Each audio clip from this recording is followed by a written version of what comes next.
오늘 말씀 보겠습니다. 마태복음 5장 15절입니다. 사람이 등불을 켜서 말 아래 두지 아니하고 등경 위에 두나니 이러므로 집안 모든 사람에게 비치느니라. 지금 우리가 계속해서 살펴보고 있는 말씀은 본문에 나오는 등경 위에 있는 등불과 관련된 말씀으로 이것이 성전 안에 있는 7촛대, 7등대, 7등불이라고 있죠. 그리고 이걸 두 증인, 두 촛대, 두 감람나무라고 하는 말씀으로 살펴보았습니다. 그러니까 7촛대, 7등불, 7교회는 천상에 완료된 묵시 속의 교회, 하나님 나라에 완성되어 있는 교회를 이야기하는 것이라면 두 촛대라는 것은 이 역사 속에서 증인으로서 복음의 전이자로서의 교회를 말하는 것입니다. 그래서 두 촛대를 두 증이라고 하는 것입니다. 그런데 두 증이라는 것은 두 사람이라는 문자적인 의미가 아니라 나와 내 안의 그리스도가 하나가 되어 나가딘, 즉 둘이 하나로 연합된 두 증인을 말합니다. 그리고 그걸 두 감람나무라고 했죠. 두 감람나무는 왕인 스룹바벨과 제사장인 여호수아를 가리키는 것으로 그게 기름 부음 받은 자죠. 그게 예수 그리스도를 상징하는 것으로 하나님의 영을 가리킨다고 했어요. 그래서 우리가 그리스도의 영인 성령에 의해서 기름 부음을 받으면 그리스도와 하나로 연합된 왕 같은 제사장인 두 감람나무가 되는 겁니다. 그게 두 촛대, 두 증인입니다. 그러니까 두 촛대, 두 감람나무는 하나님이 자기 앞에 세워서 하나님을 증거하고 복음을 전하게 한 두 증인을 말합니다. 다시 말해서 교회는 왕이요 제사장의 권세를 소유한 자들, 왕 같은 제사장의 권세를 갖고 복음을 전하는 자들이라는 뜻입니다. 이렇게 두 증인, 두 감람나무, 두 촛대는 복음을 증거하고 진리를 전하는 자로서의 역사 속의 교회를 나타내는 것입니다. 다시 말해서 두 증인, 두 감람나무, 두 촛대는 예수 그리스도를 증거하라고 세상에 보내진 하나님의 교회 성도를 말하는 것입니다.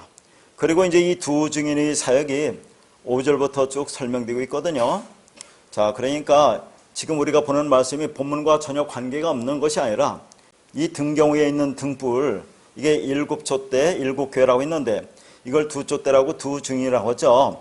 이 두 증인의 사역이 어떻게 이루어지는지를 오늘 볼 텐데요. 그래서 오늘은 계시록 11장 5절에서 12절까지 말씀을 보겠습니다.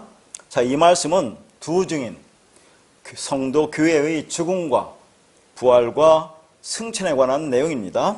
자, 계시록 11장 5절입니다. 만일 누구든지 그들을 해하고자 하면 그들의 입에서 불이 나와서 그들의 원수를 삼켜버릴 것이요 누구든지 그들을 해하고자 하면 반드시 그와 같이 죽임을 당하리라. 지금 두 증인이 말씀을 전하고 있습니다. 그런데 자, 그들을 좀 해하고자 한대요. 이 해하고자 한다라고 하니까 뭐 해코지 한다, 복수하다는 그런 느낌이지만 원어가 아디케오라는 단어거든요. 자, 그러니까 부당하게 행하다, 불의를 행하다 그런 말입니다. 지금 두 증인이 말씀을 진리를 전하는데 그들에게 지금 부당하게 행한다, 불의를 행한다는 것이 무슨 말일까 하는 거죠.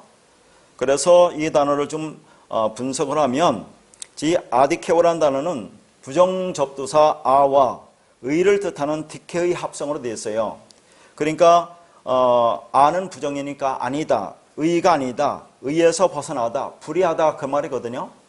자, 그러니까 이게 무슨 말이냐, 두 증인이 지금 진리를 증언하고 있어요. 전하고 있는데 그런데 자, 그 전하는 그 진리, 그 의를 벗어나게 되면 그런 얘기입니다.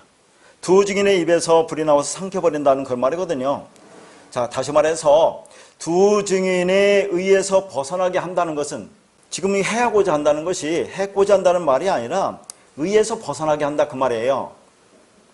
자, 의에서 벗어나다, 불의하다는 그 말이거든요. 그러니까 두 증인을 의에서 벗어나게 한다는 것은 다른 말로 증거되는 말씀을 그리스도의 의로 보지 못하게 하면, 그렇게 되면, 혹은 증언하는 말씀을 통해 진리를 보지 못하면 그 입에서 불이 나와서 그를 삼킨다 그런 얘기입니다. 삼킨다는 것은 자, 이게 구원이 아니라 심판이다 그런 얘기죠. 우리가 계속해서 보는 말씀은 하나님의 말씀에 관한 말씀입니다. 하나님의 말씀, 자, 그 말씀이 우리에게 전해지면 우리가 그 말씀을 어떻게 받을 거냐 하는 거죠. 자, 그래서 그 말씀을, 지금 두 증인이 정하는 그 말씀을 그걸 진리로 보지 못하면 그 진리가 말하자면 자, 그들을 심판하게 이르게 된다는 그런 말을 하고 있는 거죠. 자, 그러니까 두 증인의 입에서 나오는 불이 뭡니까? 자, 두 증인의 입에서 나오는 불, 성경에서 불은 하나님의 말씀을 가리킵니다. 자, 그래서 에레미야 5장 14절에 보면 나의 말을 불이 되게 한다고 그래요. 하나님의 말이 불이 된다고 그런 얘기입니다. 신명기 4장 24절에는 네 하나님 여호와는 소멸하는 불이시오 라고 하고, 이 말씀을 히브리서 12장 29절에는 하나님은 소멸하는 불이라고 그렇게 얘기를 합니다.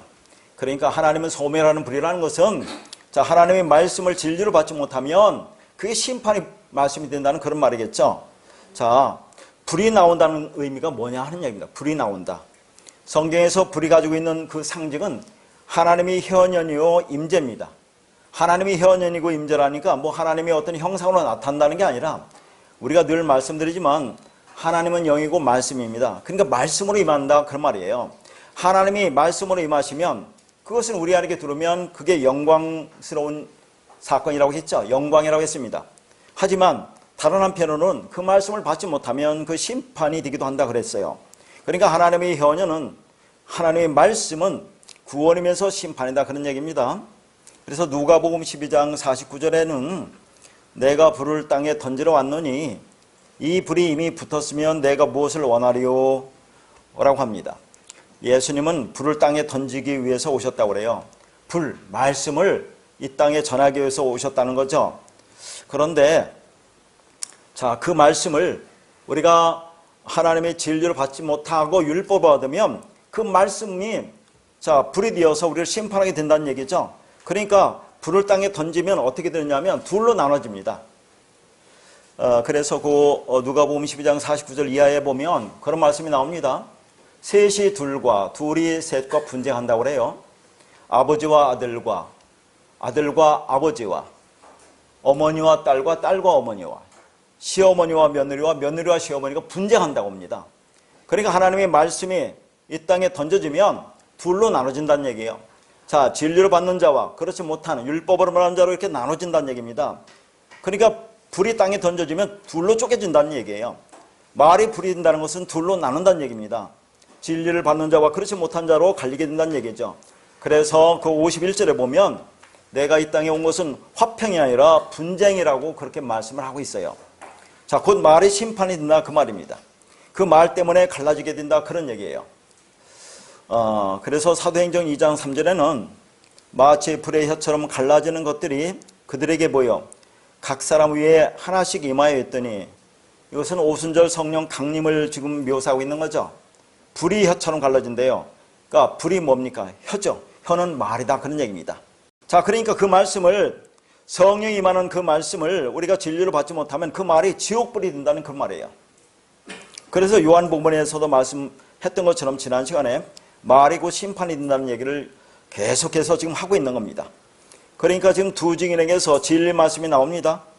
그런데 그 말씀을 지금 진리로 받지 못하면, 의로 보지 못하게 되면 그 말씀이 원수를 삼킨다는 거예요. 원수가 뭡니까? 대적자죠.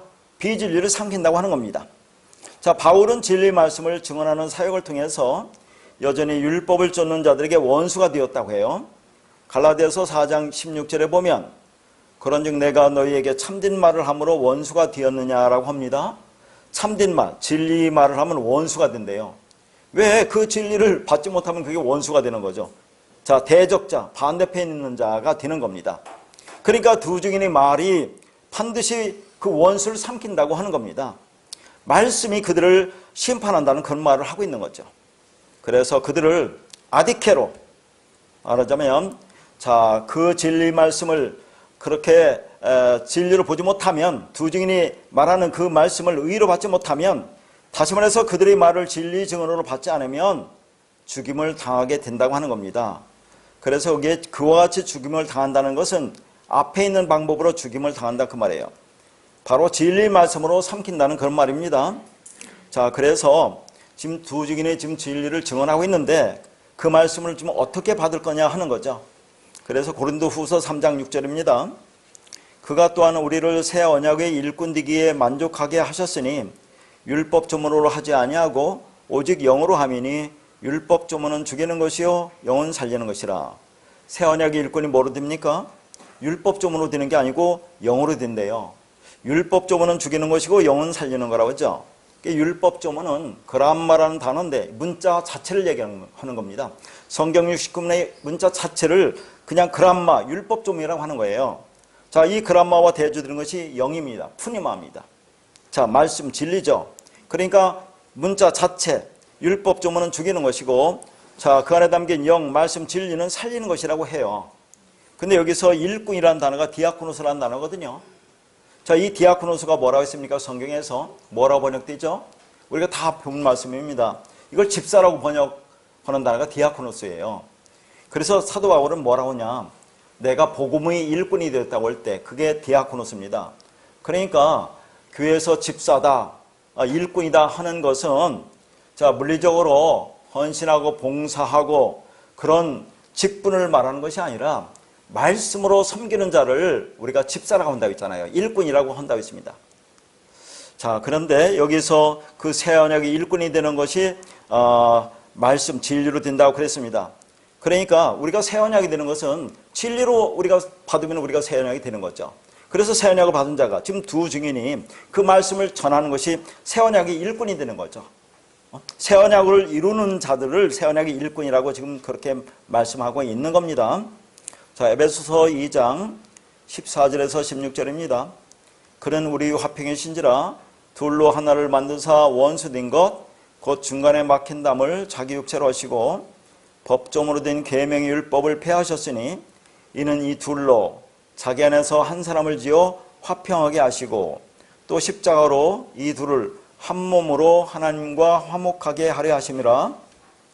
원수된 것을 십자가로 소멸하시고, 여기 14, 15, 16절이 각 절마다 둘을 하나로 만든다는 얘기가 계속 나옵니다. 둘을 하나로 만든다. 둘을 자기 안에서 한 사람으로 짓는다. 이 둘을 한 몸으로 만든다. 그렇게 해서 뭐가 한다고요? 하나님과 화목하게 한다고 그래요. 하나님과 하나가 되게 한다고 하는 겁니다. 그러니까 자, 이게 지금 하나님과 우리가 나눠져 있는 것은 뭐 때문에 나눠졌어요? 중간에 막힌 담이 있답니다. 중간에 막힌 담을 뭐라고 하죠? 법조문으로 된 계명의 율법이라고 그래요. 자, 중간에 막힌 담, 법조문으로 된 율법의 계명. 그래서 그것을 폐하기 위해서 예수님이 이 땅에 오셨다는 얘기죠. 그래서 자기 육체로 허무신다고 그래요. 십자가에서 허무신다고 하는 겁니다. 그러면 법조문으로 된 계명의 율법을 폐한다는 것은 율법을 없앤다는 말이 아니라고 했잖아요. 자, 그 자체를 폐하는 게 아니라 문자 속에 속한 계명의 율법을 폐한다. 그 계명 속에, 율법 속에 들어있는 진리를 드러낸다라고 했어요. 그러면 우리가 진리를 이제 깨닫게 되면 하나님 진리와 우리가 하나가 되는 거 아닙니까? 그러니까 막힌 담을 허는 거예요. 법조문으로 된 계명의 율법을 그래서 폐한다고 하는 겁니다. 그렇게 하는 이유는 뭡니까? 그렇게 법조문으로 된 계명의 율법을 폐하는 것은 둘을 한 몸으로 화목하게 한다고 해요. 화목하게 하다, 화평하게 한다는 것은 둘을 하나로 만든다라고 했어요, 제가. 자, 원수된 것. 우리가 빚을리면 율법인 하나님과 원수가 된 거죠. 그런데 우리가 진리가 되면 하나님과 화목하게 된다라고 하는 겁니다. 그러니까 무엇으로 원수를 죽인다고 합니까? 십자가라는 얘기예요, 십자가. 십자가로 원수된 것을 소멸하고 중간에 막힌 담을 허신다고 그래요. 거듭말 하지만 여기서 막힌 담이 뭡니까? 법조문으로 된 계명의 율법, 문자로서의 율법. 자, 그것이 하나님과 우리 사이에 막힌 담이라고 합니다. 그러니까 제가 계속해서 여러분과 저렇게 말씀을 나누는 것은 둘이 하나가 되게 한다는 그런 말을 하고 있어요. 자, 뭐라가 맞습니까? 율법이 막고 있다니까, 율법이 막고 있는 것을, 그것을 허무시기 위해서 예수님이 이 땅에 와서 십자가로 죽으셨다니까요. 그래서 둘을 하나로 만드는 것이 목적입니다. 계속해서 성경에 그렇게 얘기를 하고 있는 겁니다. 그러니까 하나님이 우리 안에 히스테미 하신 십자가는 율법으로 인해서 복음을 보지 못하는 그 담을 허무십니다. 그래서 하나님과 화목하게 하는 거예요. 자, 화목하게 한다는 것이 무슨 말인지 알죠? 에이렌이라는 것은, 자, 여기는 뭐 다른 단어로 쓰기도 했는데 전부 다 같은 의미입니다. 자, 화평하게 한다는 것은 에이렌에, 뭐 화목하게 한다는 것은 다른 단어지만 똑같이 하나님과 하나가 된다는 그런 의미를 갖고 있습니다. 그러니까 주님께서 오셔서 십자가로 소멸한다는 것은 진리의 말씀으로 하나님의 원수인 옛성경과 율법을 허무신다는 그런 얘기예요. 이게 예수님께서 이 땅에 오셔서 하신 일이고 그 예수 그리스도에 의해서 우리가 진리를 깨닫고 우리가 두 증인의 사역을 하잖아요. 그러면 두 증인인 우리가 이 땅에서 이런 사역을 한다는 그런 말을 하고 있는 것입니다. 자, 계시록 11장 6절입니다.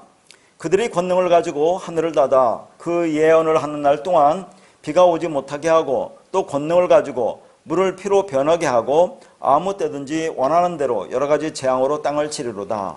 지금 이게 그들이 여기 두 증인입니다. 계속해서 두 증인을 지금 뭐라고 하냐면 하늘을 닫아 비를 오지 못하게 하고 권능을 갖다, 이 권능이 엑수시아라는 단어거든요. 자, 물을 피로 변하게 한다고 그래요. 이거 무슨 말입니까? 누구를 얘기하는 거겠어요? 어디서 인용된 구절입니까? 자, 하늘을 닫아 비가 오지 못하게 하는 것은 엘리야의 사역입니다. 그리고 물이 피가 되게 하는 것은 모세의 사역을 말하는 거예요. 이거에. 자, 이걸 두 증인의 사역이라고 이야기한단 말이죠. 두 증인과 두 선지자는 같다는 얘기를 하는 겁니다.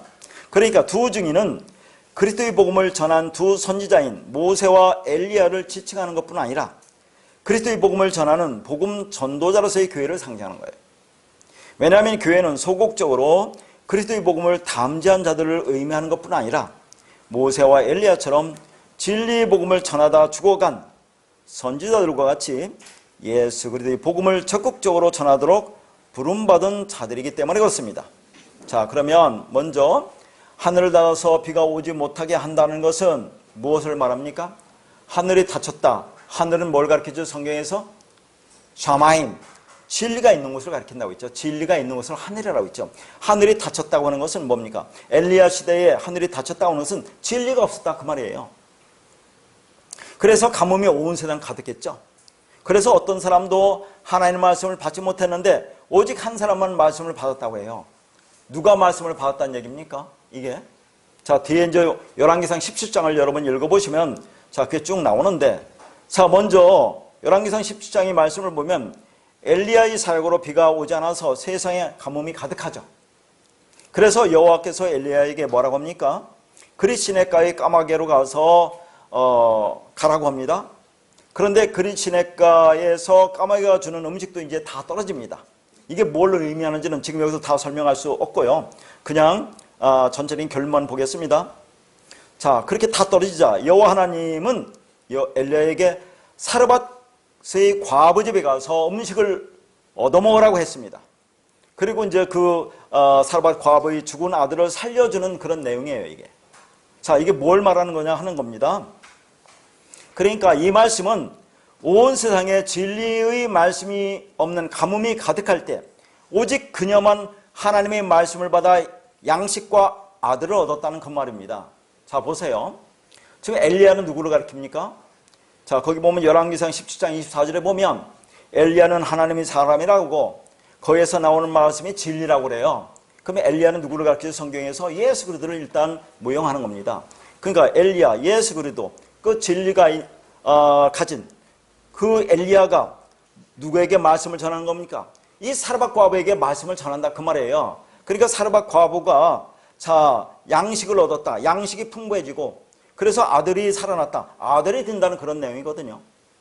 자, 과부는 뭘 가르칩니까? 성경에서 과부. 로마서 7장에 자세히 나왔잖아요.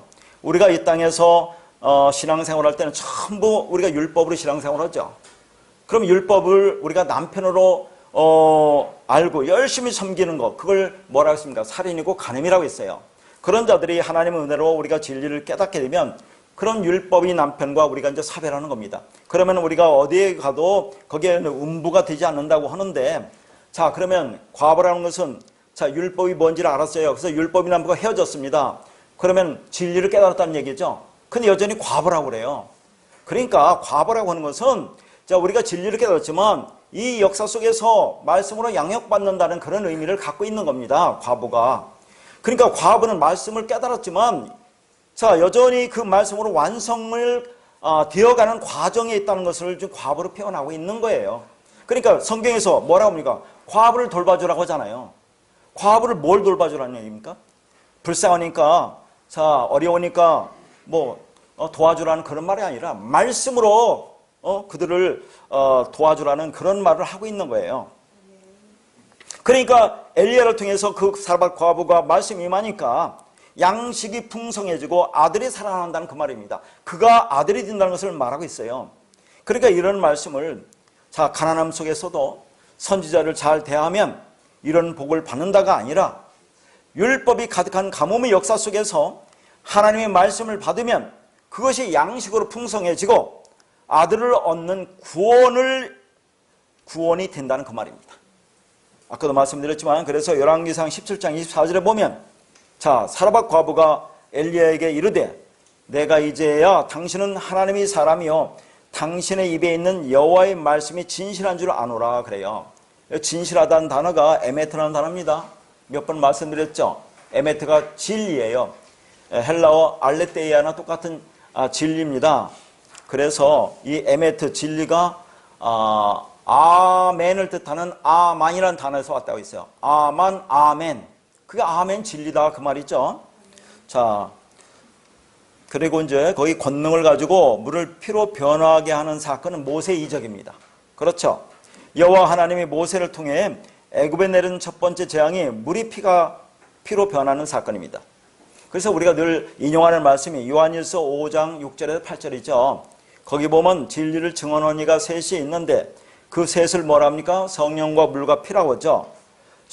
요한일서 5장 8절에 보면 성령과 물과 피라 또한 이 셋은 합하여 하나다 그래요. 그러니까 성령과 물과 피가 하나. 결국 이 셋은 하나인 진리인 말씀을 가리키는 겁니다. 그런데 이걸 잘 보면 시간적 차이가 있어요.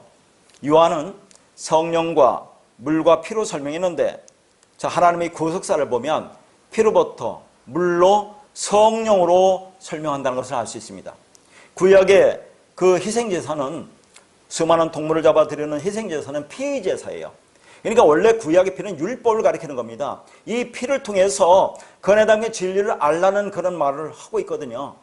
그러니까 피를 통해서 진리를 알라. 그런 말을 그러기 때문에 구약의 그 모든 희생제사는 피의 제사입니다. 그런데 이 피의 제사를 통해서 예수 그리스도가 증언하는 진리의 물을 알지 못하면 피에만 머물러 있는 제사가 돼요.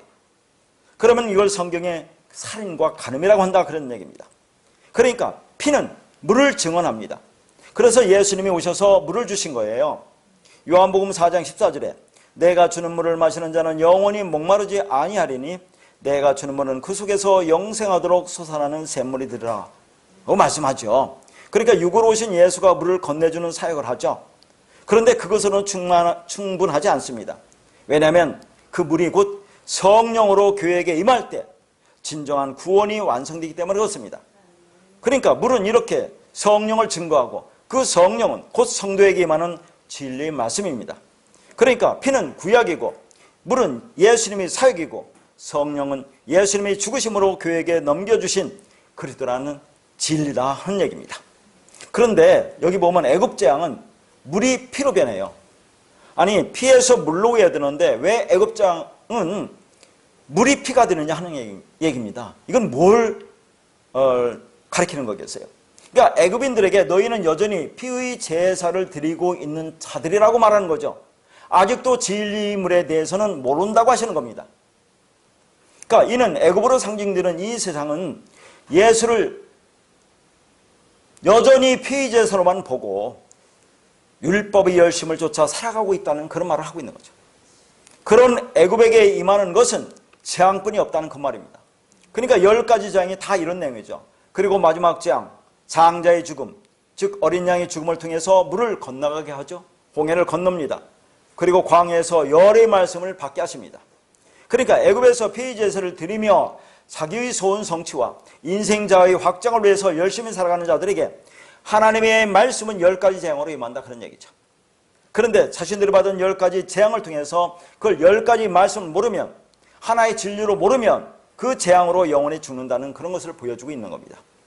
그러나 그 재앙을 통해서 하나님의 말씀을 알면 그것으로 구원에 이르게 되는 것이죠.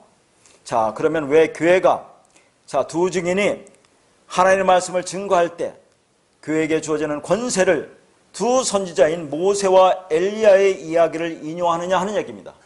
왜 그럴까요? 교회는 비진리인 거짓말하는 이 세상의 어둠인 사탄의 세력과 적대적 관계에 있다는 것을 강조하기 위해서 그렇습니다. 구약에서 이 두 사건은 하나님의 사람들과 사탄의 세력과의 적대 관계를 가장 대표적으로 보여주는 장면이에요. 자, 엘리야는 어떻습니까? 여호와 선지자 엘리야는 바알 선지자 450명과 아세라 선지자 400명과 갈멜산에서 영적 싸움을 하잖아요.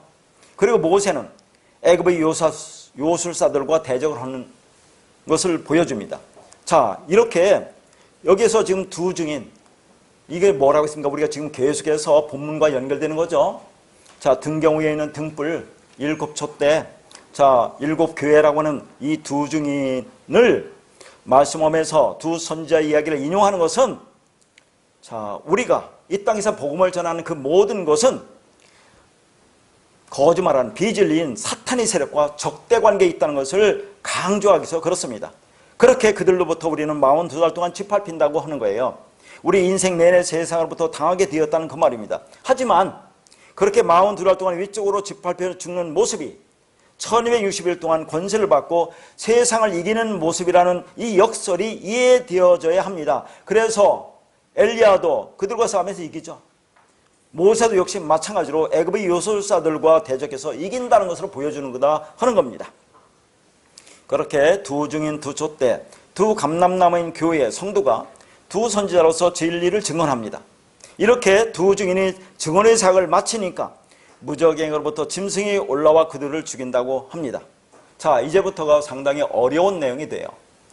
계시록 11장 7절에서 8절입니다. 그들이 그 증언을 마칠 때 무적행으로부터 올라오는 짐승이 그들과 더불어 전쟁을 일으켜 그들을 이기고 그들을 죽일 터인즉 그들의 시체가 큰 성 길에 있으리니 그 성은 영적으로 하면 소돔이라고도 하고 애굽이라고도 하니 곧 그들의 주께서 십자가에 못 박힌 곳이라. 자, 무시무시한 얘기가 나오는데 도대체 이게 무슨 말이냐 하는 겁니다. 요한계시록이 뭘 얘기하느냐 하는 것을 우리가 이제 보는 거예요. 자, 두 증인이 증언을 마친다고 하죠. 이 마친다는 것이 텔레오라는 단어인데 이거 끝낸다는 그런 말이 아니라 완성하다 그 말입니다. 완성된 증거, 완전한 증거라는 말이죠. 그러니까 두 증인의 증거가 완전한 것으로 전해지면, 자, 무적행으로부터 짐승이 올라온다고 그래요. 그리고 두 증인과 싸워서 그들을 죽인다고 하는 이 내용이 도대체 무슨 말이냐 하는 겁니다. 여기서 무적행이 뭐냐? 무적행이라는 단어가 아비소스라는 단어거든요. 이것은 끝이 없는 동굴로 물이 없는 구덩이를 무적행이라고 그래요. 자, 무적행, 가도 가도 끝이 없는, 그 끝을 알 수 없는 그 깊은 물이 없는 구덩이, 이게 무적행이에요. 자, 그러면 이게 뭘 가리킨다고 생각합니까? 실제적으로 그런 물리적인 현상을 가리키는 건지 아니면 이게 상징적인 것인가 문제예요. 그러니까 이 말씀을 어떤 현상으로 보면, 그러니까 요한계시록을 그거 무서운 책으로, 그 말씀을 두려운 책으로 볼 수밖에 없는 겁니다. 이 무적행이라는 이런 말씀을 우리가 어떻게 볼 거냐 하는 거죠. 여러분 어떻다고 생각합니까? 무적행이 뭡니까? 이게 물리적인 현상이에요? 자, 그러면 여러분 무적행은 뭐 같아요, 여러분? 가도 가도 끝이 없는, 그 끝을 알 수 없는 물이 없는 구덩이, 인간의 마음을 가리키는 거예요. 인간의 마음. 그러니까 요한계시록은 뭐라고 했습니까? 자, 천상에 완료된 교회가, 자, 그 묵시가 펼쳐짐으로써 이 역사 속에서 어떻게 교회가 완성되는지 그걸 보여주는 거라니까요, 이 요한계시록은. 그러니까 우리 인간의 마음에서 일어나는 영적 전쟁을 가리키고 있는 거예요. 이게 다른 것을 말하는 것이 아니라, 자, 우리 마음, 열 길 물길 쏜 아로도 한 길 사람이 마음은 모른다고 하잖아요. 어떤 옛날에 유명한 가수가, 자, 내가 나를 모르는데 남이 나를 어떻게 알겠느냐 그런 말을 하잖아요. 인간의 마음을 어떻게 알겠느냐 하는 얘기입니다. 가도 가도 끝이 없는, 그 끝을 알 수 없는, 물이 없는, 삭막한, 말하죠, 메마른 그 인간의 마음, 그게 뭐예요? 비진리라는 그런 얘기 아닙니까? 거기에 있는 게 뭐예요? 짐승이에요. 그게 짐승. 자, 그런데 그 짐승이 위로 올라온다고 그래요. 짐승이 위로 올라온다고 하는데 이게 무슨 말이냐 하는 겁니다. 짐승이 위로 올라온다는 것은, 자, 올라온다는 단어가 이게 아나바이누라는 단어거든요. 이게 아나바이누라는 단어는 아나와 바시스의 합성어입니다. 바시스라는 것은 걷다는 것이고, 발이나 걷다는 것이고, 아나는 위로, 그런 얘기입니다. 그럼 위로 걸으면 공중부양하는 겁니까? 뭘 얘기하는 거겠어요? 자, 진리로 걷는다 그런 얘기를 하는 겁니다. 위라고 하는 것은 어떤 공간을 얘기하는 게 아니에요. 그러니까 지금 짐승이 아래에서 위로 올라온다는 것은 저 깊은 구덩이에서 위로 올라온다는 공간적인 그런 개념이 아니다는 얘기죠. 탈공간적인 개념입니다. 말하자면 존재적인 위로, 존재적으로 위를 가리키는 거예요. 그래서 부활이라는 단어가 아나스타시스라고 있죠. 이 부활이라는 아나스타시스는 아나 플러스 히스템이 합성해서 온 겁니다. 아나는 존재적으로, 히스템이 똑바로 서는 거죠. 우리가 진리를 깨달으면 똑바로 섰다고 하는 겁니다. 그게 무슨 어떤 현상을 나타내는 거예요? 우리 마음의 상태를 가리키는 거죠. 자, 그런 단어가 아나라는 얘기예요. 자, 여러분 마태복음 5장 1절에 보면 그 산상설교에서 예수님이 산에 올라가 앉았다는 그런 단어가 나오죠. 그때도 한번 설명드렸습니다. 산에 올라가 앉으시니에서 올라가다가 아나바이노예요. 올라오다 올라가다가 아나바이노라는 단어입니다. 그때 어떻게 설명했습니까? 이 산이라는 것은 자, 이게 호오로스로서 이게 시온산을 가리키는데 이게 성전을 가리킨다고 했어요. 왜 시온산 왜 성전을 있으니까? 그러니까 예루살렘 성전을 가리키는 겁니까? 가리키는 겁니다. 그러니까 예수님께서 이 땅에 육으로 오셨지만 진리를 담고 오셨어요. 그래서 진리를 담은 진리 성전으로 지금 눈에 보이는 저 율법의 성전 예루살렘 성전에 올라가시는 겁니다. 왜요? 진리를 전해서 예루살렘 성전인 율법의 성전은 자, 부수기 위해서 올라가시는 거죠. 그래서 진리를 드러나기 위해서 올라간다는 단어를 쓸 때 아나바이노라는 단어를 쓴다고 했어요. 물론 예수님이 산에 올라가니까 아래에서 위로 올라가는 모습을 보여주겠죠. 근데 진리를 어떻게 설명합니까? 그렇게 설명할 수밖에 없죠. 그러나 그것은 물리적인 개념이 아니라 자, 존재적으로 또 위로 올라간다. 진리로 올라간다는 그런 표현을 쓰고 있는 거예요. 그래서 짐승이 올라온다는 것은 뭡니까? 비진리가 진리로 나타나는 것을 말합니다. 자, 한번 잘 보세요, 여러분. 자, 두 증인이 지금 사역을 합니다. 두 증인이 사역을 할 때, 자, 그들이 굵은 배옷을 입고 1260일 동안 예언한다고 했어요. 이게 말씀을 증거하는 거 아닙니까? 그런데 1260일 동안 이 두 증인은 뭡니까? 이 역사 속에서 광야 4년 동안 말씀으로 양육받는다고 했죠. 그러니까 우리가 말씀을 받아서 끝나는 게 아니다. 그런 얘기죠. 끊임없이 말씀으로 양육받으면서 이 땅에서 말씀을 전하고 있는 거예요, 우리가. 응?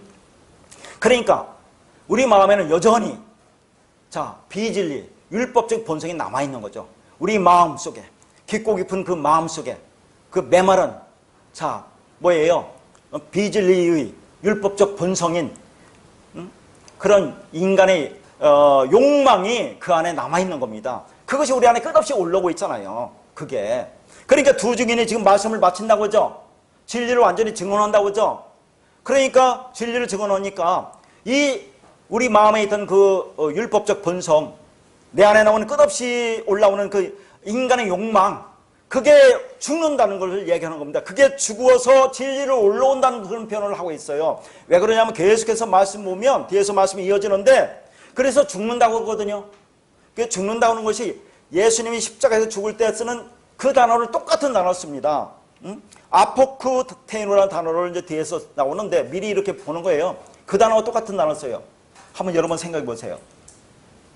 자, 우리가 예수님이 십자가 죽으면 다나토스 죽음이라고 했어요. 말씀이 완성으로서 죽음이라고 했죠. 그렇게 죽어서 그 진리가 내 안에 와서 이 진리가 뭔지 깨달으면, 나란 존재가 누군지 알으면, 나가 어떤 존재인가 알으면 나는 아무것도 아니라는 그런 말씀을 깨달으면 우리도 다나토의 죽음을 죽는다고 해요. 그런데 그것을 보여줄 방법이 있습니까, 예수님이? 그게 십자가에 죽는 거죠. 이렇게 죽어야 된다. 근데 우리는 이 땅에서 그게 죽습니까? 말씀으로 그것을 깨달았다는 것을 표현하는데 어떻게 표현하느냐 그런 얘기죠. 마음의 상태를 얘기하는 거잖아요. 그런데 지금 이건 뭐냐면 사도 요한이 환상을 보는 겁니다. 요한계시록 환상 아닙니까? 환상에서 보니까 모든 것이 완성되니까 예수님이 십자가 죽는 것처럼 진짜 육체가 죽는다는 걸 보고 있는 거예요. 우리가 육체가 죽는다는 걸 보고 있는 겁니다. 그래서 완성된다는 걸 얘기하고 있다니까요.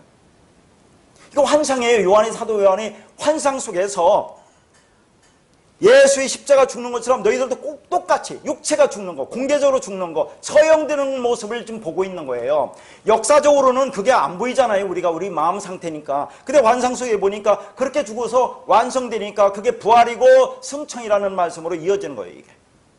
그러니까 두 증인이 사역을 말씀으로 완성을 마치니까 그러니까 내 안에 있는 그 남아있는 그 비진리, 율법의 상태, 끝없이 올라오는 그 욕망의 상태, 율법적 본능 아닙니까? 본성, 율법적 선악구를 가지고 나의 욕망으로 살아가는 그것이 죽어서 올라오는 것이 진리로 올라온다. 비진리가 진리로 나타난다는 것을 말하고 있는 거예요, 이게. 자, 그러면 이 무적행, 아비소서와 같은 의미의 말이 뭐라고 생각하세요? 아비소서와 무적행과 같은 의미의 말. 자, 이게 깊고 깊은 물이 없는 그런 구덩이라고 있어요.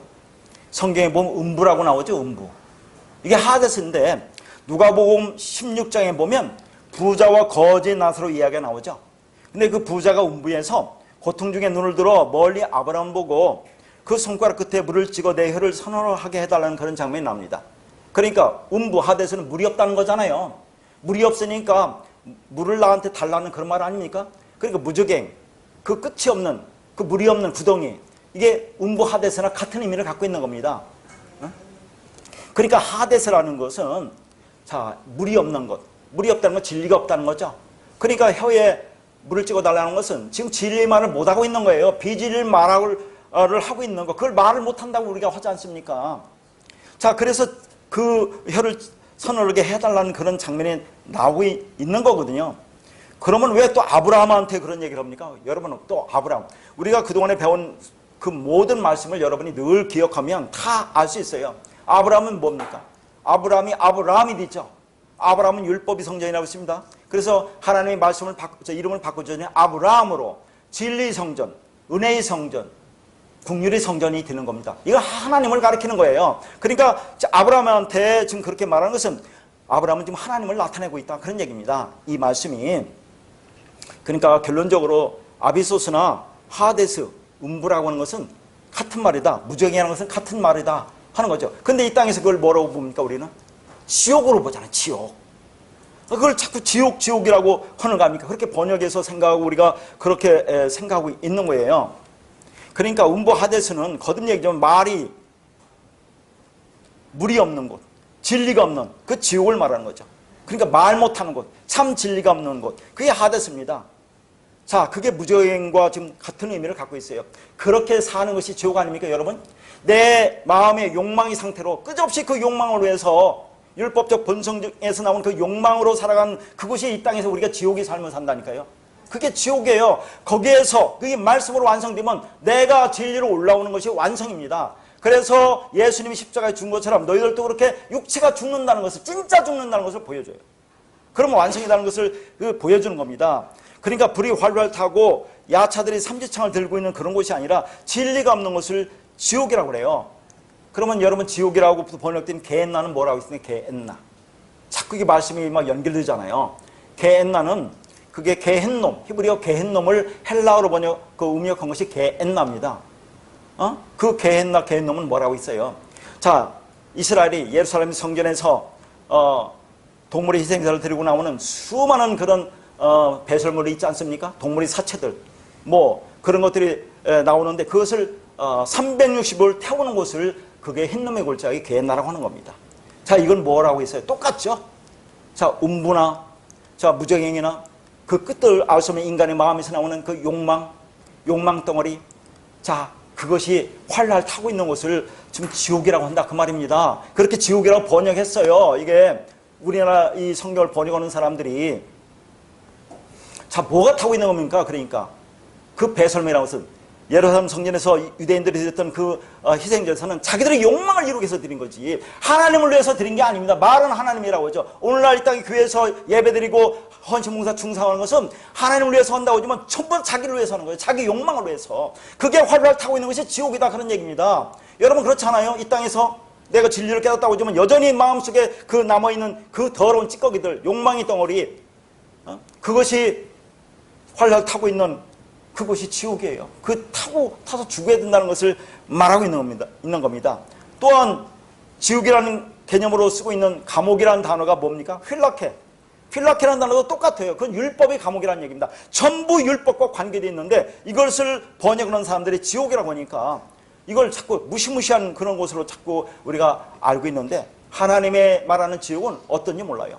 상상을 할 수 없는 그런 곳이겠죠. 하나님이 없는 것이니까, 말씀 진리가 없는 것이니까. 그 인간이 상상하지 말라 그런 얘기입니다. 지금 자꾸 그렇게 보면 무슨 이상한 얘기로 이 요한계시록도 몰고 가고 그런 건데, 그러니까 자, 무저행이라고 하는 곳에 결박당하여 갇혀있던 짐승이 어느 날 올라와서 자, 두 증인인 우리와 싸우는 게 아니죠. 그건 무협지 소설이나 영화에 나오는 내용이라니까요. 왜 그러냐면 여러분 요한계시록 20장 1절에서 3절 보면 1절에는 천사가 내려와서 자, 거기 보면 용을 결박한다고 그래요. 용을 잡으니 용을 결박합니다. 그 용을 뭐라고 하느냐? 옅뱀, 마귀 사탄이라고 그래요. 용, 옅뱀, 마귀 사탄, 짐승 다 똑같은 말이에요. 용을 결박해서 자, 어디다 던져놓냐면 무저갱이다 던져놓고 잠그고 임봉해서 천년이 차도록 자, 거기에 가둬둔다고 그래요. 그리고 나서 왜 그러냐면 만골 미혹하지 못하게 하는데 그 후에는 잠깐 놓여준다라는 그런 말이 나옵니다. 생각해 보세요. 무저갱인 용, 옅뱀, 마귀, 사탄, 무시무시하죠? 짐승, 그런 걸 잡아가지고 결박해서 무저갱이에 쳐놓고 천년 동안 거기서 있게 하다가 천년이 차면 잠깐 놓아준다. 그러니까 그 무저갱이에서 나온 짐승들이 마귀, 사탄이 올라와서 우리와 싸우는구나. 이렇게 생각한다 그 말이죠. 그런 말이 아니라니까요. 천년이 찬다는 것은 천을 완성되면, 천은 하나요. 하나, 진리로 완성되면 그들을 놓는다는 것이, 놓아준다는 단어도 있지만 부순다, 파괴한다는 그런 거예요. 그 짐승, 율법적 본성이 파괴되는 겁니다. 그러면 천으로 완성되면 그게 진리로 올라온다는 그런 말을 하고 있는 거지 다른 말을 하는 게 아니라니까요. 그러니까 이런 데서 천년 동안 차지 못하도록 만든다. 요 말씀 다음에 뭐가 나오냐면 말씀으로 목배임 당한 자들, 그렇죠? 그 다음에 짐승이나 우상에 경배하지 않은 자들, 손이나 이마에 표를 받지 아니한 자들은 그리스도와 더불어 천년 동안 왕노로 선다고 하는 게 천년왕국이 나오는 겁니다. 자, 목배임을 당한 자들이 뭐예요? 다 지금까지 배운 말씀 한번 생각해 보세요. 우리가 목이 어떻게 잘라집니까? 예수님이 자, 내 머리 둘 곳이 없다고 하던 예수님이, 그 예수님의 머리가 우리에게 오는 거죠. 요한복음은 뭐라 합니까? 다 이뤘다고 머리를 숙이고 영원히 떠나간다고 하죠. 머리가 우리한테 오는 겁니다. 이게 물리적으로 오는 겁니까? 그렇게는 안 가르칠 거 아니에요, 성경을. 자, 말씀으로 오는 거예요. 말씀, 진리로. 그러면 자, 그 진리가 내 머리가 되는 거죠. 나와 연합된 하나가 되는 거죠. 그러면 천이 되는 거죠. 천. 천은 하나라고 있어요. 하나. 하나님, 천. 완성이 되는 겁니다. 그러면 그리스도와 더불어, 그리스도와 내가 연합되는 거죠. 더불어, 왕 노릇이 아니라 왕으로 영원히 사는 거예요, 이제는. 그런 얘기를 하는 거죠. 천년왕국. 자, 이따 뒤에서 한번 그 말씀도 한번 우리가 한번 보도록 하겠어요. 거기 보면 이제 구름 타고 올라간다는 얘기가 나오는데 그때 한번 더 좀 보기로 하고, 어쨌거나 여기서 짐승의 아래에서 위로 올라온다는 아나바이로라는 단어는 진리로 올라오는 것을 말하는 거예요.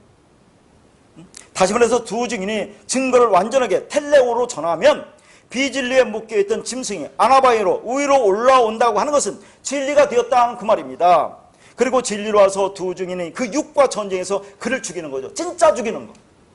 묵시 속, 지금 환상 속에서 보는 겁니다. 그러니까 어떻게 죽이냐면 아까 말했죠? 죽이다가 아포크테이누라는 단어예요. 다나토스가 아닙니다. 아포크테이누라는 단어 썼어요. 사형에 처한다, 공개 처형한다는 겁니다. 누구를? 예수 그리스도를 그렇게 한 죽음을 가리키는 거죠. 예수님의 십자가 죽음을 가리키는 단어가 아포크테이누라는 단어예요. 그러니까 우리가 예수의 죽음을 죽게 된다는 것을 지금 환상 속에서 똑같이 보는 겁니다. 이 땅에서는 그걸 우리가 어떻게 표현하겠어요? 말씀으로 완성된다는 그런 말씀으로 보겠지만 저 환상 속에서는 진짜 죽는 것으로 보여집니다. 자, 그러니까 두 증인의 증언을 진리로 완성하면 그 아비소소의 짐승이 아나바이노 위로 올라와서 그 진리가 육을 죽여낸다 그런 얘기죠. 어떻게? 공개적으로 제물로 죽이는 겁니다. 그러니까 성도는 이 역사 속에서 예수의 죽음을 죽게 된다 그 말입니다. 그들의 시체가 어디 있다고 합니까? 큰 성 길에 있다고 그래요. 근데 길이라는 단어는 없습니다. 자, 길이라고 번역된 플라티스라는 단어는 넓다라는 그 말이에요. 자, 큰 성 바벨론이죠. 바벨론이 여기 뭐랍니까? 소돔이고 애굽이고 예루살렘이라고 하죠. 예루살렘 성, 그 넓은 곳이 뭡니까? 성전 마당을 가리키는 단어예요. 그러니까 옛 성전의 마당, 희생제사 드리는 곳에서 두 증인의 육이 진리로 올라온 짐승에게 맞아 죽는 겁니다. 내 안에 여전히 남아있던 율법적 본성이 죽는다는 것을 또 말하고 있는 거죠. 진리가 그 일을 해낸다 그 말입니다. 완성됐으니까. 그것은 결국 성도는 하나님의 증인으로 살면서 진리가 완성되어 그 증거를 완료하는 시점에 완전히 죽어버린다는 그 말입니다. 그렇게 이 세상의 촛대로 세운 두 증인이 죽습니다. 예수 그리스도가 십자가에서 달리신 바로 그 예루살렘에서 죽는 겁니다. 성도가 바벨론길에서 죽는데 성경은 그것을 소돔이라고도 하고 애굽이라고도 합니다. 그런데 그곳이 예수님이 십자가에서 못 박힌 곳이라고 해요. 그러니까 성도가 죽는 곳은 어디라고 해요? 진짜 죽는 곳은 예수님이 십자가 못 박힌 예루살렘에 죽는다는 얘기예요. 예루살렘, 어서 율법이 성전, 율법이 마당에서 율법으로 그런 걸 얘기하겠죠. 그렇게 예수 안에서 예수와 함께 우리를 십자가에서 죽이는 겁니다. 그들의 죽음, 그들의 시체가 큰 성길에 있다고 해요. 큰 성은 바벨론이라고 있어요. 자, 그러니까 예루살렘 성전, 율법이 성전인 예수 성전 마당에서 죽는 겁니다. 그런데 자, 그들의 시체가 사흘 반 동안 거기 있다고 그래요. 자, 계시록 11장 9절에서 10절입니다. 백성들과 족속과 방언과 나라 중에서 사람들이 그 시체를 사흘 반 동안을 보며 무덤에 장사하지 못하게 하리로다. 이 두 선지자가 땅에 있는 자들을 기록게 한 거로 땅에 사는 자들이 그들이 죽음을 즐거워하고 기뻐하여 서로 예물을 보내리라 하더라. 자, 여기 보니까 또 어렵습니다. 지금 두 증인이 죽었어요. 죽었는데 그들을 무덤에 장사하지 못하게 한대요. 이게 무슨 말일까요? 이 세상이, 자, 여기 세상이라는 단어는 이제 뒤에서도 얘기하겠지만, 자, 예수를 믿지 않는 그런 세상을 얘기하는 게 아니에요. 교회 안에를 지금 가리키고 있는 겁니다. 어쨌거나 이 세상이 장사하지 못하게 막는다고 그래요. 왜 두 증인이 죽음을 장사하지 못하게 막습니까? 장사되면 어떻게 됩니까? 다시는 그곳으로 못 가요. 자, 애굽, 소돔, 바벨론, 예루살렘이라는 이 율법이 세상에 다시는 못 가요. 그럼 구원이자니까, 완성이죠. 그러니까 그들이 그걸 알고 있는 겁니다.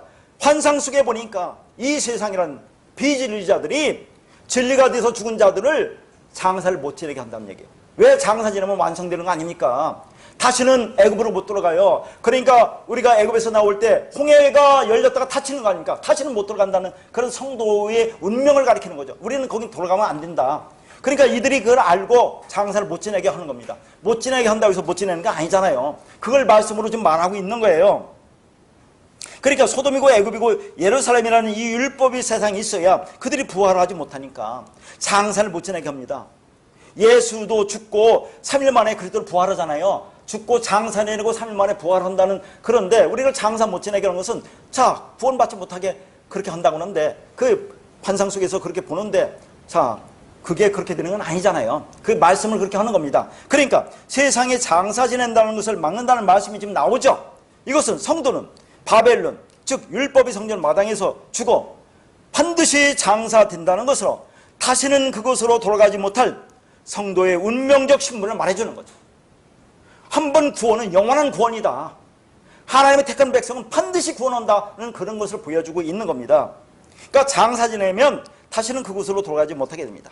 그러니까 예수가 무덤에 장사된 것처럼 성도는 반드시 율법의 옛 성전 마당에서 죽어 거기서 장사된다. 그러니까 율법으로 장사되는 겁니다. 그러니까 교회는 우리 소원을 이루는 게 아니에요. 이 땅에 와서 교회 와서 우리 뭐 원하는 거 소원을 이뤄달라고 그렇게 기도하고 그러는데 그런 곳이 아니라 내가 죽는 곳이에요. 내가 죽는 곳. 예수와 함께 죽는 곳. 우리 육적 소원을 짓밟아 뭉기는 것이죠. 우리 육시 생각을 죽이는 것. 그리고 거기서 장사 지낸다. 그런 얘기입니다. 그런데 10절에 보니까 이 두 선지자가 땅에 사는 자들 기록게 한대요. 아니, 두 선지자, 두 증인이 말씀을 증언하니까 땅에 있는 자들이 괴로워한대요. 왜 그렇습니까? 우리가 이 말씀을 전해보세요. 자, 뭐예요? 율법적 신앙생활은 잘못된 거야. 죄와 악이야. 그런데 그렇게 전하면 그들을 듣기 싫어합니다. 괴로워요. 자, 그걸 보여주고 있는 거예요. 그래서 이런 말이 나오는 겁니다. 아까도 말했지만 여기 세상 사람들이 괴로워한다는 이 세상은 저 하나님을 알지 못하는 세상을 말하는 게 아니라 예수 믿는다는 교회 안에 있는 자들을 가리키는 거죠. 여러분, 이 바벨론이라는 단어가 뭔지 알아요? 바벨론. 이 바벨론에서 바벨이라는 단어를 잘 보셔야 돼요. 바벨론. 바벨이라는 단어는 섞다 혼합하다의 뜻을 가진 발랄이라는 단어에서 왔습니다. 그러니까 섞은 것, 혼합한 것은 비진리를 뜻하잖아요. 그러니까 바벨, 섞은 말, 비진리, 율법주의자들이 괴로워한다, 그런 얘기를 하고 있는 거예요. 진리를 전하면. 우리가 전하면 사실 기록할 거예요. 자, 그게 잘못됐다 보니까 그러니까 대적하는 거 아닙니까? 자, 그런 것을 지금 보여주고 있는 겁니다. 그런데 여기서 또 우리가 보여드릴 것은 왜 사흘 반 동안 장사를 못 지내게 하느냐는 얘기죠. 사흘 반. 그렇죠. 하필이면 왜 사흘 반? 3일. 자, 그래서 그 밑에 말씀과 연결해서 한번 보겠습니다. 계시록 11장 11절에서 12절입니다. 자, 3일 반 후에 하나님께로부터 생기가 그들 속에 들어가매 그들이 발로 일어서니 구경하는 자들이 크게 두려워하더라. 하늘로부터 큰 음성이 있어 이리로 올라오라 함을 그들이 듣고 구름을 타고 하늘로 올라가니 그들의 원수들도 구경하더라. 자, 아까는 사흘 반이나 여기 3일 반이나 똑같은 단어예요. 3일 반, 아까는 장사를 못 지내게 한다고 하는데 여기는 3일 반이 되니까 자, 하나님으로부터 생기가 들어와서 그들이 일어선다는 것이 시스템입니다. 그들이 부활한다는 것을 보여주는 거예요. 자, 이 3일 반은 또 뭘 가리키는 겁니까? 지난 시간에도 계속 말했지만 이 3일 반은 3년 반을 상징하는 거예요. 3년 반. 한때부터 반때 1260일 42달을 3일 반으로 여기서 다시 상징해서 말하고 있는 겁니다. 자, 근데 예수님은 십자가에 죽으시고 3일 만에 부활했죠. 자, 그러면 3년이 맞습니까? 예수님의 공생의 기간이 3년 반이 맞습니까? 여러분 어떻게 생각하세요? 자, 어디에서는 3일으로 나오고 어디서는 3년 반으로 3일 반으로 나오는데 예수님의 공생의 기간을 지금 이게 상징하는 거거든요. 예수님이 땅에 묻혀서 3일 만에 부활한다는 것은 자, 뭡니까? 이 3으로 예수님이 3년이라는 이 땅에서의 사역 기간 동안에 모든 율법을 진리로 완성한다는 의미가 있습니다. 그게 어디서 완성해요? 십자가에 죽어서 완성하죠. 그래서 3일 만에 부활한다는 그런 말을 쓰는데 그러니까 우리도 이 땅에서 3일이라는 인생의 과정을 가잖아요. 자, 늘 말하지만 애굽에서 광야에서 가나안 땅으로 성전 마당에서 성소의 지성소로 3의 과정을 가는 것. 그래서 우리가 진리로 완성되는 거 아닙니까? 그 예수님의 공생의 3을 가리키는 단어예요. 하나님의 수. 근데 여기는 왜 3년 반이라고 하느냐 그런 얘기입니다. 그럼 여러분 예수님이 공생애를 30살에 했죠. 그리고 33세 죽었습니다. 그러면 30살에 시작해서 33세 죽었으니까 3년이네. 아니 근데 자, 그것을 어떻게 따질 거냐는 얘기죠. 우리가 예수님이 33살이라는 것은 33살 1월달입니까? 아니면 33살 12월달입니까? 어떻게나 1월부터 12월까지는 33살을 보는 거 아니에요. 그러니까 예수님이 죽은 것은 3년에서 3년 반 공생애를 그렇게 보는 겁니다. 그래서 여기서도 특별히 그것을 계속해서 1260일 3년 반 한때 때 반때라는 것을 상징해서 여기서는 3일 반, 사흘 반으로 얘기하는 거라니까요. 아, 여러분 그렇지 않습니까? 나이가 33살이라고 하면 33살 초반인지 중반인지 후반인지 모르잖아요. 그러니까 예수님이 공생기간은 3년에서 3년 반으로 말하기 때문에 그렇습니다.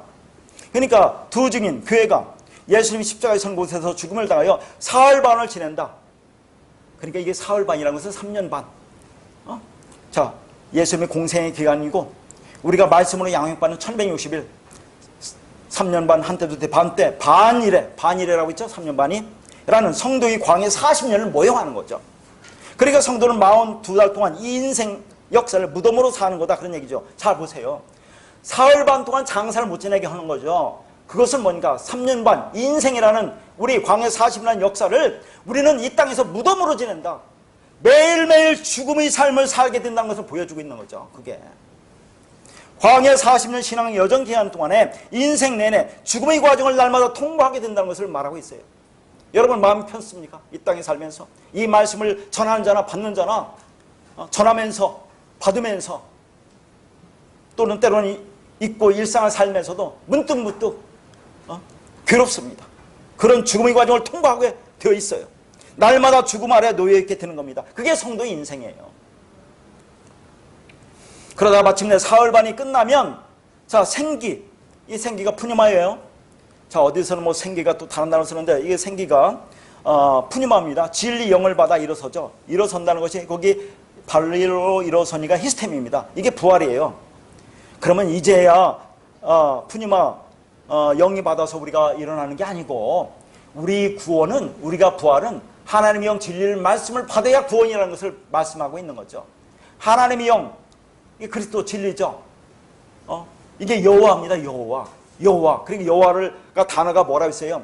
하나님의 호흡을 우리에게 줘서 자, 우리를 하나님의 호흡하는 자로 만드는 게 여호와라고 했어요. 이게 그리스도 아닙니까? 그러니까 그 호흡을 받아서 내 진짜 호흡을 받으면 아들이 되는 거 아닙니까?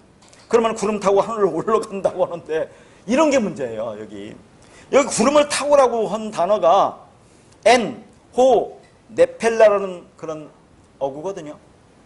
자, 이것을 구름을 타고로 번역했는데 네펠라라는 단어가 구름이라는 것은 알 거 없고, 여기서 제가 보고자 하는 것은 타고라는 단어가 n이라는 전치사예요. 전치사. 안에라는 것을 타고로 번역했다니까요. 왜냐하면 구름 타고 올라가야 되니까 보는 사람들이 그렇게 번역해야 될 거 아닙니까?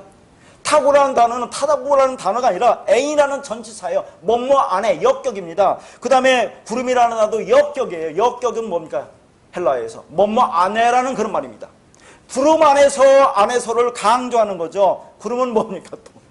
구름은 비를 머금은 거잖아요. 비, 말씀, 진리. 말씀 안에서, 진리 안에서, 은혜의 비 안에서 말씀으로, 진리로 자, 하늘이 되었다는 그 말입니다. 이거 또 하늘이라는 것이 또 저 하늘이 아니에요. 하늘을 올라갔다 하고 하는데 올라가니까 또 나오네. 이게 아나바이노입니다. 존재적으로 그렇게 된다는 거예요. 아나바이노라는 나라가 올라가니까 계속 나오죠. 예수님이 올라갔다 아나바이노. 자, 짐승이 구덩이에서 올라갔다 아나바이노. 자, 여기서 구름 타고 올라갔다 아나바이노. 존재적으로 그렇게 우리가 올라간다는 것을 보여주는 거죠. 진리가 되었다는 걸 보여주는 겁니다. 그러면 이게 우라노스, 우라노스, 하늘이 된다는 얘기예요. 하늘 뭐라고 했습니까? 진리 성전이라고 했죠. 거룩한 성전이 된다는 것을 보여주고 있는 겁니다. 그러니까 이것을 문자적으로 보면 어떤 일들이 일어나요, 여러분? 이 땅에서 전천년설, 후천년설, 전천년설을 역사적 전천년설, 세대주의적 전천년설로 나오잖아요. 뭡니까? 썰이에요, 썰. 전천년 썰. 그게 성경이 나온 게 아니라 잘났다고는 그런 신학자들이 만든 썰이라니까. 썰. 전천년 썰이라고 하지. 그게 전천년설을 뭐라고 합니까 그게? 그럼 하나만 얘기할게요. 이걸만 하려고 해도 얼마나 많은 시간이 걸리겠습니까? 전천년설이 뭡니까? 설이에요. 이들이 주장하는 것은 가장 천년왕국이에요. 천년왕국. 자, 천년왕국이 되기 전에, 전이죠. 천년왕국이 되기 전에 7년 대환란이 일어난다는 그 말입니다. 그럼 7년 대환란 동안에 예수님의 공중 재림한대요. 그러면 이 땅에서 자, 믿음이 좋은 사람, 신앙이 좋은 사람들은 한마디로서 하나님의 기주에 맞은 자들은 공중으로 휴거한다는 그런 얘기 아닙니까? 공중 휴거에서 7년 동안 예수님과 함께 혼인잔치 한다는 얘기 아니에요. 그동안 동안에 이 지상에서는 무시무시한 대환란이 일어나는 겁니다. 근데 못 올라가는 자는 뭐예요? 하나님을 알지 못하는 세상은 말할 것도 없지만 교회 안에 있는 자들, 하나님의 기준에 미달했다고 볼까? 믿음이 없다고 그렇게 표현할까? 그런 자들은 이 땅에 남아서 7년이라는 환란을 겪어야 된대요. 자, 그래서 그거 누가 지배합니까? 적그리스도가 지배해요. 적그리스도가 지배해서 뭘 줍니까? 뭘로 지배합니까? 표를 줘요. 표. 666이라는 표. 그게 짐승표라고 있죠. 그걸 받아야 매매를 한다고 합니다. 그걸 받지 못하면 매매하지 못하고 장사하지 못하는 게 죽어요.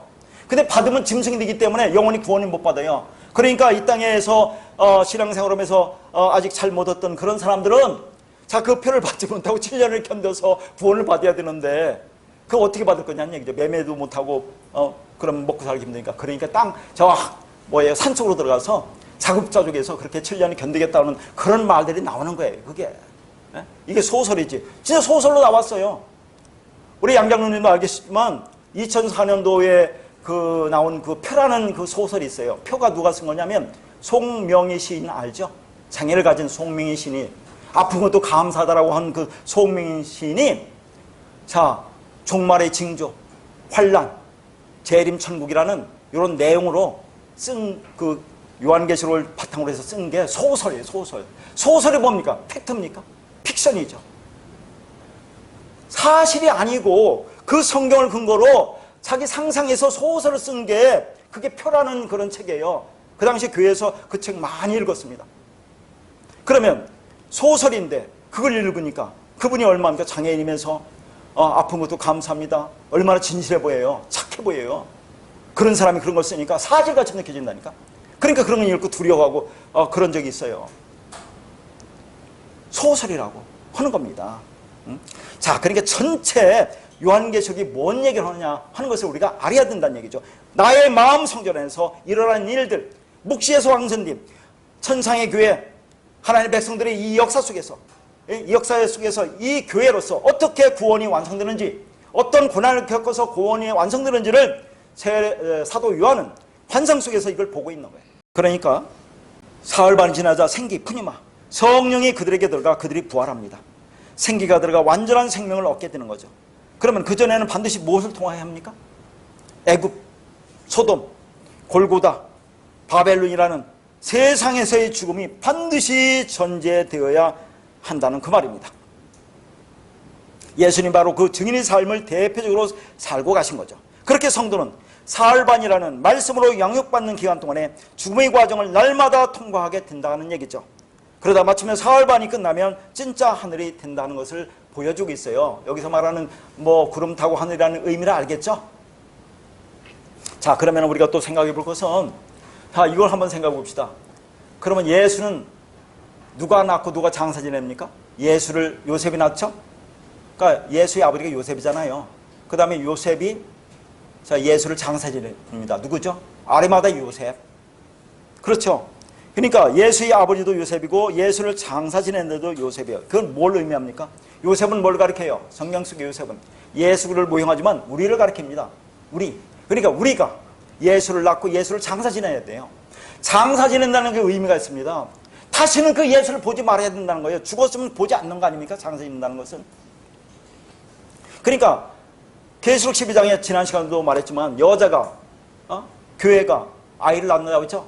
만국을 철장으로 다스릴 예수를 낳고 광야로 가서 1260일 동안 그렇게 42달 동안 40년 동안 한때 두때 반때 동안 양육받는다고 하잖아요. 우리가. 그러면 그 말씀으로 양육받아서 그 말씀을 깨달으면 이제는 예수를 죽여서 장사 지내는 거죠. 다시는 예수를 보아서는 안 됩니다. 그러니까 예수를 장사 지내요. 그리스도로 완전하게 살아나는 존재가 나라는 얘기입니다. 그러니까 이 요한계시록이나 성경 전체는 나에 관한 이야기지 다른 얘기를 하는 게 아니다 하는 겁니다. 그러면 다시는 그 율법에 의해서 어린 양, 애굽의 어린 양에게로 돌아가지 못하는 거죠. 아니, 다시는 그 죽어서 장사 지내고 무덤이 된 그 예수에게로 돌아가면 안 되는 거예요. 그래야 그 죽음이 완전한 죽음이 되고 그래야 정죄가 없게 되는 겁니다. 그래서 율법에 보면 민수기 19장 16절에 보면 시체나 사람의 뼈나 무덤을 만졌으면 이래 동안 부정하다고 그래요. 아니, 시체나 사람의 뼈, 무덤을 만지면 이래 동안, 이래는 7이죠. 처음부터 7입니다. 3 아니면 7, 성경에. 그럼 완전히 부정하다 그 말입니다. 그러면 여기서 시체나 무덤은 누구를 가리키는 거겠어요? 예수를 가리키는 거. 예수의 시체, 예수의 무덤, 그거 다시는 만지면 안 돼. 보면 안 돼. 그런 얘기를 얘기를 하는 거예요, 이게. 그래서 예수를 우리가 이 진리를 깨닫고 예수를 완전히 장사 지냈습니다. 그러면 다시는 그 무덤, 그 시체를 보아서는 안 돼요. 만지면 안 돼요. 그래서 이런 말씀이 있습니다. 마태복음 8장 21절에서 22절입니다. 제자 중에 또 한 사람이 이르되 주여 내가 먼저 가서 내 아버지를 장사하게 허락하옵소서. 예수께서 이르시되 그들이 죽은 자들을 장사하게 하고 너는 나를 따르라 하시니라. 이거 문자로대로 이거 봐야 되겠습니까? 그러니까 이 땅에서 말씀을 전하는 자들이 다른 것은 문자대로 보고 이런 것은 어떻게 설교할지 모르겠어요. 아니, 지금 예수님의 한 제자가 아버지가 돌아가셨어요. 그러게 돌아가셨으니까 내가 먼저 가서 아버지를 장사하게 허락해달라고 하니까 예수님이 하는 말이 뭡니까? 죽은 자들이 죽은 자들을 장사하고 너는 나를 따르라. 그게 무슨 말이겠어요, 이게? 아니, 부모님이 돌아가셨는데 장사를 지내는 것이 그게 도리지. 그러면 죽은 자들이 죽은 자들을 장사 지내고 너는 나를 따라 가서 복음을 전해야지. 그런 예수가 를 우리가 따라다니면서 믿어야 되겠습니까?